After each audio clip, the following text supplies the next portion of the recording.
நண்பர்களுக்கு வணக்கம். MEGTNPSC அகாடமியிலிருந்து முனைவர் மா. விஜய் அலெக்சாண்டர். ஜனவரி மாதம் 27ஆம் தேதியின் முக்கியமான நடப்பு நிகழ்வுகளை காண்போம். இந்தியாவின் இதய பைபாஸ் சிகிச்சையை முதலில் மேற்கொண்டு சாதனை படைத்த டாக்டர் யார்? Doctor K.M. செரியன். இந்தியாவின் 76வது குடியரசு தின நிகழ்ச்சி தலைநகர் தில்லியில் நடைபெற்ற இடத்தின் பெயர் என்ன? கடமை பாதை. தற்போது நடைபெற்ற குடியரசு தின விழா அணிவகுப்பில் எத்தனை அலங்கார ஊர்திகள் இடம்பெற்றன? 16. அரசமைப்பு சட்டம் இயற்றப்பட்டு 75 ஆண்டுகள் பவழ விழா நிறைவு பெற்றதை குறிக்கும் வகையிலும் மற்றும் அலங்கார ஊர்திகள் எந்த கருப்பொருளில் வடிவமைக்கப்பட்டிருந்தன? தங்க பாரதம், பாரம்பரியமும் மேம்பாடும். நம் நாட்டில் முழுவதும் உள்நாட்டில் உருவாக்கப்பட்ட போர் பீரங்கி பெயர் அர்ஜுன். 76வது குடியரசு தின விழா நிகழ்ச்சியில் காட்சிப்படுத்தப்பட்ட அதிநவீன ஏவுகணைகள் பிரம்மோஸ், பினாகா, ஆகாஷ். முழுவதும் உள்நாட்டில் உருவாக்கப்பட்ட இராணுவம் மற்றும் விமானப்படையில் பயன்படுத்தக்கூடிய குறுகிய தூர இலக்குகளை துல்லியமாக தாக்கும் ஏவுகணை பெயர் பெர்லை ஏவுகணை. முழுவதும் உள்நாட்டில் உருவாக்கப்பட்ட போர் கண்காணிப்பு தொழில்நுட்பம் பெயர் சஞ்சய். முதல் முறையாக நகரும் மோட்டார் சைக்கிளின் மீது இடம்பெற்ற 12 அடி உயர மனித கோபுரத்தின் உச்சியில் சாகசத்தில் ஈடுபட்ட பெண் இராணுவ அதிகாரி கேப்டன் டிம்பில் சிங் பாட்டி. பிரதமர் நரேந்திர மோடி வானொலி வாயிலாக மக்களுடன் உரையாடும் மனதின் குரல் நிகழ்ச்சி பங்கேற்பாளர்களின் எத்தனை பேருக்கு குடியரசு தின அணிவகுப்பை காண அனுமதி வழங்கப்பட்டது? 400. சுதந்திர இந்தியாவில் பொது சிவில் சட்டத்தை அமல்படுத்தும் முதல் மாநிலம் உத்தரகாண்ட். திருமணம், விவாகரத்து, தத்தெடுப்பு, வாரிசுரிமை ஆகிய விவகாரங்களில் ஒவ்வொரு மதத்திலும் தனித்தனி சட்டங்கள் பின்பற்றப்படுகின்றன. இதை மாற்றி அனைத்து மதத்தினரும் ஒரே சட்டத்தை பின்பற்றும் வகையில் நாடு முழுவதும் மத்திய அரசால் கொண்டுவரப்பட உள்ள சட்டத்தின் பெயர் பொது சிவில் சட்டம். பொது சிவில் சட்டம் உத்தரகாண்ட் மாநிலத்தில் எந்த இனத்தை சேர்ந்த மக்களை தவிர அனைவருக்கும் பொருந்தும். பழங்குடியினர். எந்த சட்டத்தின்படி திருமண பதிவு மட்டுமன்றி திருமணம் செய்யாமல் சேர்ந்து வாழ்வோரும் அரசிடம் முறையாக பதிவு செய்து கொள்வது கட்டாயமாகும். பொது சிவில் சட்டம். எந்த சட்டம் விவாகரத்துக்கான காரணங்கள், மறுமணம், ஜீவனாம்சம் தொடர்பாக பொது விதிமுறைகளை உறுதி செய்கிறது? பொது சிவில் சட்டம். எந்த சட்டம் பலதார மணம் மற்றும் ஹலாலா நடைமுறையை தடை செய்கிறது? பொது சிவில் சட்டம்.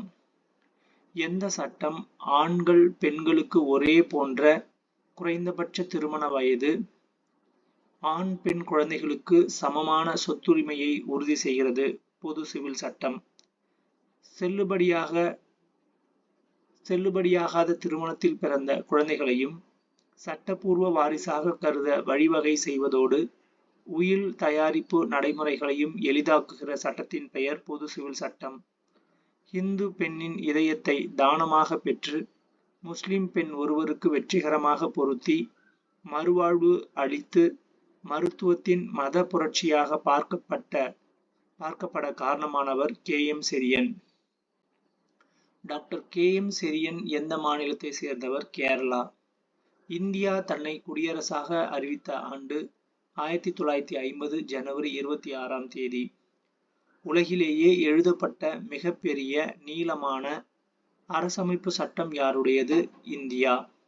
நமது அரசமைப்பு சட்டத்தின் சிறப்பம்சங்கள் 395 பிரிவுகள், 22 பகுதிகள், 8 அட்டவணைகள், 231 பக்கங்கள், 1,00,000 வார்த்தைகள். யாருடைய தலைமையில் இந்தியாவின் அரசமைப்பு சட்டம் ஆங்காங்கே பொருத்தமான ஓவியங்களுடனும் வரைகலையுடனும் உருவாக்கப்பட்டது? நந்தலால் போஸ். பிரேம் பெஹாரி நரேன் ரைசடா எந்த எழுத்து எழுதுவதில் கை தேர்ந்தவர்? காலிகிராஃபி. இந்தியாவின் அரசமைப்பு சட்டத்தின் தலைப்புகளையும் எழுத்துகளையும் வடிவமைத்தவர் யார்? பிரேம் பெஹாரி நரேன் ரைசடா. எத்தனை ஓவியர்களை கொண்டு இந்திய அரசமைப்பு சட்டத்தின் ஒவ்வொரு எழுத்தும், ஒவ்வொரு வார்த்தையும், ஒவ்வொரு பகுதியும், பிரிவும் நுணுக்கமாகவும் கவனமாகவும் வடிவமைக்கப்பட்டது? 16 ஓவியர்கள். நமது தேசிய சின்னமான சிங்கத்தின் முகத்தை வடிவமைத்த ஓவியரின் பெயர் தீனநாத் பார்கவா. யாருடைய தலைமையில் அமைந்த ஆலோசனை குழு அடிப்படை உரிமைகள் எவையவை என்று வரையறை செய்தது? சர்தார் வல்லபாய் பட்டேல். இந்திய அரசமைப்பு சட்ட வரைவு குழு யாருடைய தலைமையில் அமைக்கப்பட்டு விவாதிக்கப்பட்டது? சட்ட அமைச்சர் பாபா சாஹிப் பி.ஆர். அம்பேத்கர். இந்திய அரசமைப்பு சட்டத்தின் ஜீவன் என்பது முகப்புரை அல்லது பிரியாம்பல்.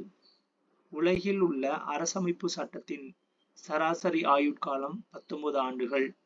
நமது நாட்டின் அரசமைப்பு சட்டம் எத்தனை ஆண்டுகளை கடந்துள்ளது? 75 ஆண்டுகள். வீர தீரமிக்க செயல்களை செய்து மானிட சமுதாயத்துக்கு சிறப்பான பங்களிப்பை வழங்கி வருவோருக்கு வழங்கப்படும் பதக்கம் அண்ணா பதக்கம். நிகழாண்டு வீரதீர செயலுக்கான அண்ணா பதக்கம் பெற்றவர் தீயணைப்பு மற்றும் மீட்பு பணித்துறையின் பணியாற்றும் க. வெற்றிவேல். சமுதாயம் எனும் தோட்டத்தில் மத நல்லிணக்கம் என்னும் மலர் தொடர்ந்து பூத்து குலுங்க வழி செய்து வரும் தனிநபர்களுக்கு வழங்கப்படும் பதக்கம் கோட்டை அமீர் பதக்கம். கோட்டை அமீர் பதக்கம் நிகழாண்டு விருதுக்கு தேர்வு செய்யப்பட்டவர் எஸ்.ஏ. அமீர் அம்சா.